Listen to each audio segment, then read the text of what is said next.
पालकमंत्रीपदावरून महायुतीमधला वाद चव्हाट्यावर। नाराजी नाट्यानंतर नाशिक आणि रायगडच्या पालकमंत्रीपदाच्या निर्णयाला पुढील आदेशापर्यंत स्थगिती।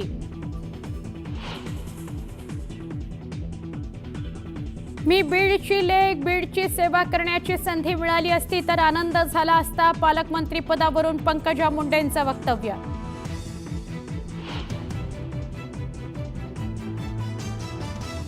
पहाटेचा शपथविधी हे अजितदादां विरोधातलं षडयंत्र। राष्ट्रवादी काँग्रेसच्या अधिवेशनात धनंजय मुंडेंचा गौप्यस्फोट।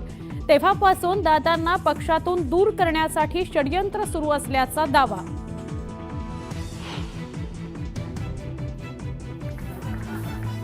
मुख्यमंत्री देवेंद्र फडणवीस दावोस दौऱ्यावर। वर्ल्ड इकॉनॉमिक फोरममध्ये होणार सहभागी। महाराष्ट्रासाठी मोठी गुंतवणूक आणण्याचं लक्ष्य।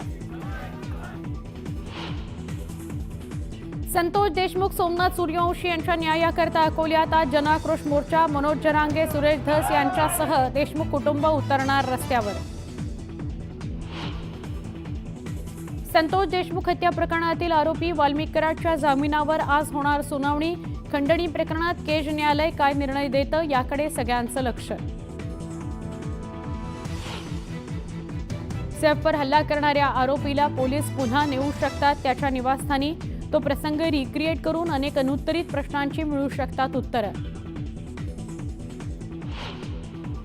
किरकोळ वादानंतर नंदुरबारमध्ये पेटला तणाव। 2 गटांमध्ये तुफान दगडफेक। काही दुकानांही जाळण्याचा प्रयत्न। पोलिसांनी लगेच परिस्थिती आणली नियंत्रणात। अमेरिकेचे नवनिर्वाचित अध्यक्ष डोनाल्ड ट्रम्प यांचा शपथविधी। अमेरिकेचे 47वे राष्ट्राध्यक्ष म्हणून घेणार शपथ। सोहळ्याला जगभरातील दिग्गज राहणार उपस्थित। आणि रिलायन्स समूहाचे चेअरमन मुकेश अंबानी आणि नीता अंबानी यांनी घेतली डोनाल्ड ट्रम्प यांची भेट। शपथविधी सोहळ्याआधी भेट घेत ट्रम्प यांचं केलं अभिनंदन।